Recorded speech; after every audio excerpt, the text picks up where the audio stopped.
Kwento ng dalagang na-trap sa elevator at pogi na stranger. Bago tayo magsimula, huwag kalimutang i-like ang video na to kasi kung hindi, baka matrap ka rin sa elevator ng barangay hall. So ayun na nga, may dalagang si Jennifer, isang office girl na balak mag-extend ng weekend getaway sa New York para sorpresahin ang boyfriend niya. Nag-text muna siya ng paandar na ako, love, tapos kumuha ng candy at hinanda ang ticket.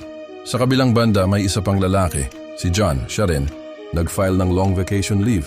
Aba, perfect timing, di ba? Si Jennifer galing sa 49th floor, si John naman 42nd, nagkataon nagkasabay sila sa elevator. Eto na ang plot twist. Sinubukan ni John makipag-usap kay Jennifer, pero din masyate tipong, di kita close, wag mo kong istorbohin. Pero nung nagloko bigla yung elevator, ayun, trapped sila. Pindot si kuya sa emergency button, ayaw. Kumaway sa CCTV, dead ma. Check sa phone, walang signal. Nasa ilalim kasi sila, parang sinadyang walang makarescue. Si Jennifer nag-aalala kasi baka malate sa flight. Si John naman, kalmado pa at may time mag-joke, parang field trip lang. Lumipas ang halos isang oras, hampas sila ng hampas sa pinto, parang audition sa Pilipinas Got Talent. Naisip ni John baka may daan sa kisame. Binuhat pa niya si Jennifer, parang superhero move. Pero ayun, nasugatan pa kamay niya. After a while, nagpakilala sila. Hi, I'm John. Hi, I'm Jennifer. Para bang speed dating pero pang elevator edition. Nauhaw si Jennifer. Buti na lang may dalang tubig si John. At alak pa, pang party sana, pero tubig lang pinili ni ate. Binigyan naman ni Jennifer ng candy si John. Share sila kasi baka matagalan. 4 hours later, nagkaproblema si Jennifer. Naiihina. Kinakaya niya pero sabi ni John, "Wag mo pigilan, baka magka-UTI ka pa." In the end, umihi si Jennifer sa lalagyan. At si John, gentleman naman, tumalikod. Aba, may respeto rin pala. Habang tumatagal, nag-open forum na sila. Kinuwento ni Jennifer na pupunta sana siya New York para sorpresahin ang boyfriend niya. Si John naman, inamin na matagal na niyang nakikita si Jennifer sa building pero di siya makalapit kasi baka isipin na stalker. Tawa si Jennifer kasi medyo stalker nga ang dating. Nagdrawingan pa sila sa papel parang art class. Pangit daw kay Jennifer pero si John effort. Pinicturean pa ni Jennifer yung gawa ni John at balak gawing profile pic sa Facebook kung makakalabas pa sila. Tapos, nauwi sa usapang rated SPG. Tanungan sila kung saan sila nagkakalandian dati.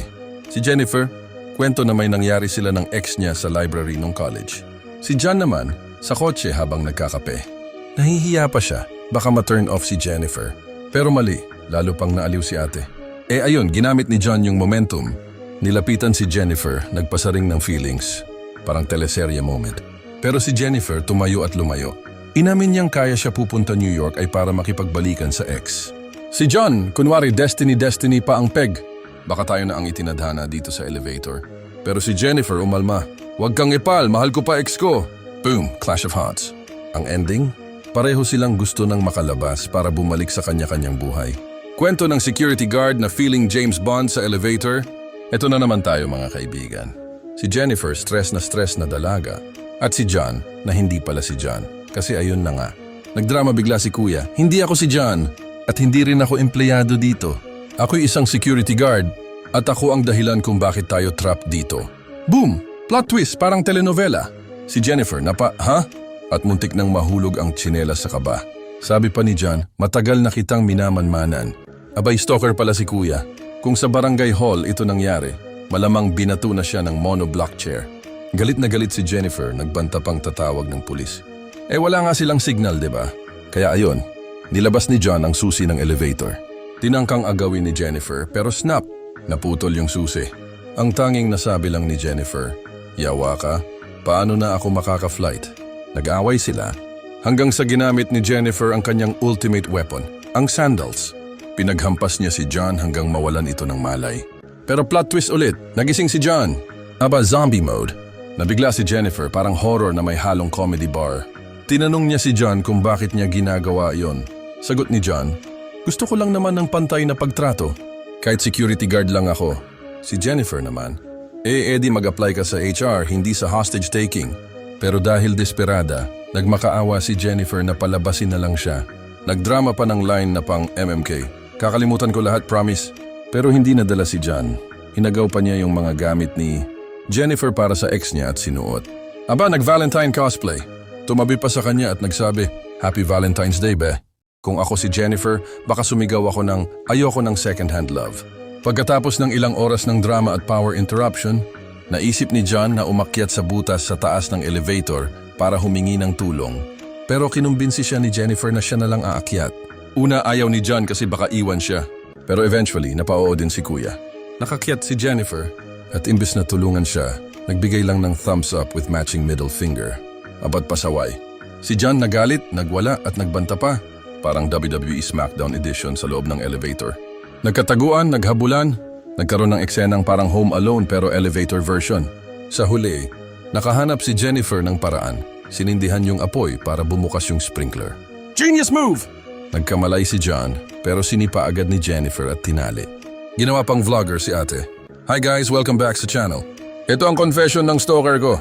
Habang tinutukan niya ng torch gun si John at umamin si John sa lahat na siya daw ang nagplano, siya ang nagdrawing, siya ang nagpa-stop ng elevator. Lahat yun ginawa niya kasi wala siyang ka-Valentines. Si Jennifer naman, Kuya, sana nag-download ka na lang ng Tinder. Di na sana tayo nagkagulo, pero huli na. Nag-backstory pa si John tungkol sa jowa niyang na-aksidente at kung paano siya nakulong. Si Jennifer naman, nakikinig pero ready anytime.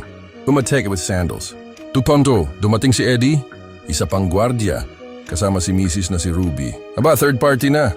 Nag-rescue sila, pero syempre may bagong eksena. Sinugod ulit sila ni John. Akala mo video game na may bagong level. Nagka-action scenes, sigawan, suntukan tapos nagka-car chase pa. Si Jennifer nakatakas gamit ang kotse. Si John feeling bida pa rin pero ayun. Nang bumalik si Jennifer, sinubukan siyang banggain. At doon na nagtapos ang lahat. Si John sa huli na puruhan. Ang moral ng kwento? Kung gusto mo ng ka-Valentines, huwag ka nang magpatrap sa elevator. Sumali ka na lang sa group chat ng kapitbahay o mag-order ng Jollibee para may partner ka sa 14. Salamat sa panunood.